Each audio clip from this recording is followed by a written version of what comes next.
What if I told you that 90% of car vinyl wraps fail, not because of bad material, just because a few tips that you don't know. So after wrapping hundreds of cars, we have compiled a list of things that you should know before you get started wrapping. Let's get right into it. So the number one first tip that we're going to give you is prep is key on everything in terms of car wrap. Whether you're doing car vinyl actually and PPFing, it's actually very, very important. And I would say the number one most important thing. So first step is when you are washing your car, you typically want to do something called a Decon wash. And the Decon wash is typically just a normal shampoo.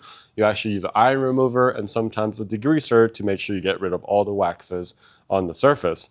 One other thing too is if you are doing any type of film, you got to make sure that the car is actually not ceramic coated. So if it is, don't try to wrap it. It's going to be really, really hard. So the other tip is after you're done washing it, you do want to make sure you clay bar it. And clay bar, this is a light clay bar, what it does is it basically gets rid of the contamination on the surface of the vehicle so that you can wrap it and you don't have all those pimples after you wrap it. So I use a light version. I don't use coarse or heavy or medium. I actually use a very light one because I try to do a lot more work in terms of the washing aspect of it. And then I go over it with a light and it'll grab a lot of contamination before I actually lay some film. Another tip, you do need to make sure you remove most of the emblems. So for something like this, these are basically double-sided adhesive. You want to remove it with some heat and some fishing line or something like that. You go over it and you have to clean that. And then wrapping it and then putting it over is going to be the cleanest look. One other thing is going to be when you're ready to go and you are bulking, which means that you're getting giant pieces of vinyl and then basically putting it on the vehicle, you really want to make sure that you cut everything before you get started. You want to measure 3 times, maybe 4 times, and then make sure you get the right one. So if you've measured 60 inches, don't cut it at 60. You always want a little bit of buffer. So I would typically do like 66, right, by 60 because the rolls are 60-inch wide, and then basically have that ready. And then I roll it up and then I label it. So I put hood, I put fender, fender 1, fender 2, and so on. The other thing when you're cutting, guys, is a lot of film is actually directional. So if you actually look at this film, this is actually a color shift, right? Which means that it changes color. It goes kind of in a darker black to a blue to a little bit of purple hue.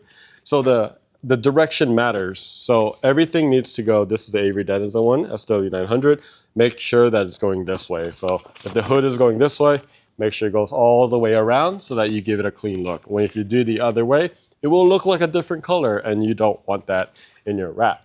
So lastly, in terms of the prep stage, one really important thing is going to be magnets are going to be very useful. I think a lot of shops or people who are doing DIY, they're not always going to have help. So the magnets do help, but here's a tip if you are going to use magnets. Clean your magnets before you actually use it. If you look at this is a very dirty magnet. I actually dropped it on the floor, so it has all this dirt. So what happens, you put it on the car, what happens? Well, it scratches it and then it'll scratch your vinyl. So you want to make sure that you clean this, wash it actually, and then you can use it on the vinyl. It doesn't actually work on every single panel because not every single one of them are steel.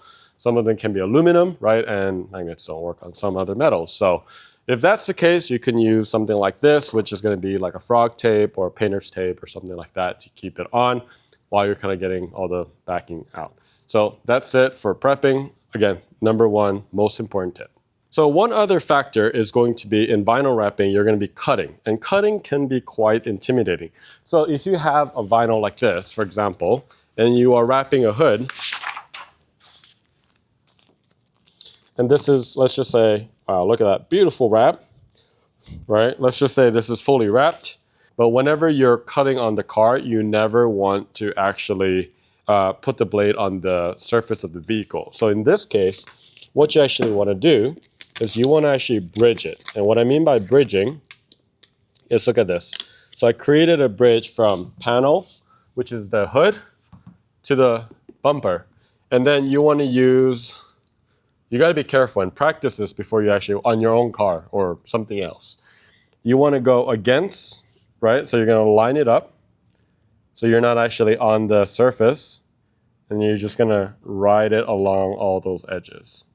And this is the safest way to cut on a vinyl. Why? Because you're actually not on the surface, right? And then when you do that, you can actually get rid of it the excess like that. And then once this opens up, you can actually fold it over for a really, really clean edge. So if you are gonna cut, make sure you're very careful. I like using my finger like this and kind of guiding it over and then using this as a leading edge so that you're not actually on the paint itself, but you're just using it to guide it across to the opposite edge. So that's typically how you'll cut most of all the areas.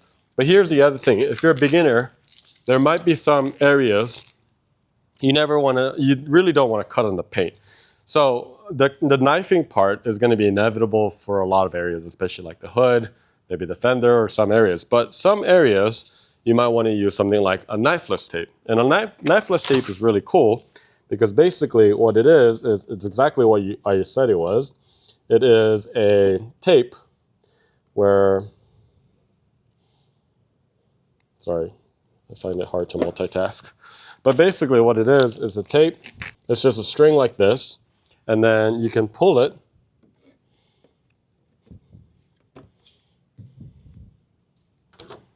And then it cuts it without actually damaging any part of the paint. So I did this weird shape right here, and then basically you remove all the excess, and then after that you can push it back down. So knifeless tape is going to be actually a really good, actually your best friend in the beginning stages, because when you're doing inlays and such things like that, you really want to learn on how to use these instead of just knifing every single time. I mean, if you want to practice it, knifing is going to be a very, very good skill. But I do think in the beginning, especially like even on the edges, like if you don't want to like practice it here, you could actually run knifeless edge all the way around the hood. I feel like the hood is pretty easy, but let's just say you're uncomfortable doing that. You could totally use this and just put it around the fender and then pull it. And then that way you're not risking, if you are working for a customer, to make sure that you're not messing up any of the paint. So try this out. Speaking of knifeless tape, it actually goes into inlays. So when you look at this bumper, actually the Tesla Model 3, this is a 2018 Tesla Model 3. It's a relatively flat car. So for example, the bumper is so easy. It is super flat. It's really nice to wrap. The fender has a little bit more curves here, but the bumper does have the most curves in terms of everywhere else. So in this case, you could try to do a one piece all the way around. But look what happens when I do that. So when I actually try to do this all in one piece, right, I'm gonna assume that you have it kind of pulled and stretched like this. This is what it's gonna look like. Let me just try to mimic when you're bulking it, right? It's gonna be like this, right? So then when you have this, you feel this tension, you're gonna have to push this all in here.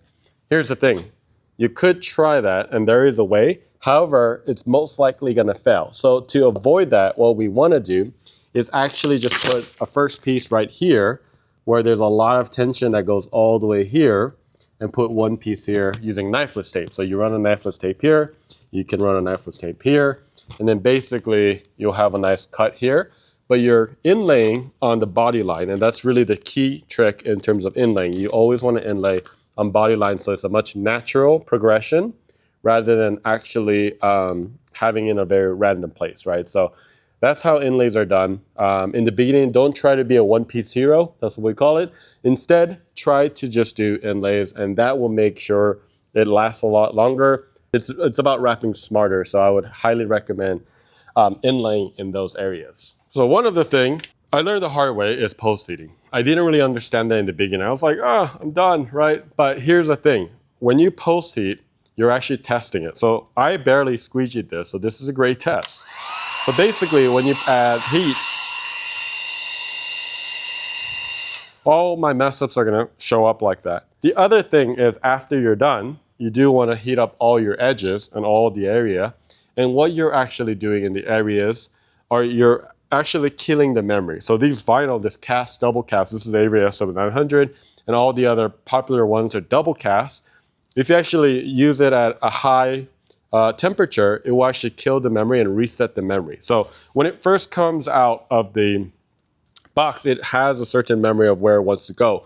So that's why when we stretch it, it goes around the edges and really hugs those edges, right? But once you're done, you want to kill that memory. So you get it to a high temperature, which is an ultra high heat, and you basically kill that memory And when you do that, it will have a very low chance for it to come back up. And that's why it's so important. So after you're done, you really, some people use like lamps and stuff, but you really want to go around it with a heat gun or IR lamp or whatever it is to basically make sure all the areas are completely post-heated. And that will make sure that it lasts for a very long time without peeling or failing or anything like that. If you don't do that, what will happen is you take it outside in the Tennessee heat or in the summer heat, and it's going to start coming back. And when it comes back, it's going to start turning into wrinkles. When it turns into wrinkles, it'll start peeling, and you're going to have some issues down the line. So post-heat, post-heat, post-heat, very important in all vinyl wraps. Hopefully all of that was very helpful. You want to make sure you prep well, and then you'll be able to apply smart and then stay strong in your application for color vinyl. So you don't need all the tools, you just need the right confidence and the right advice, I think, to get started. Don't get intimidated by a lot of this stuff. If you have any questions, let us know in the comments below. Thanks for watching, and we'll see you later.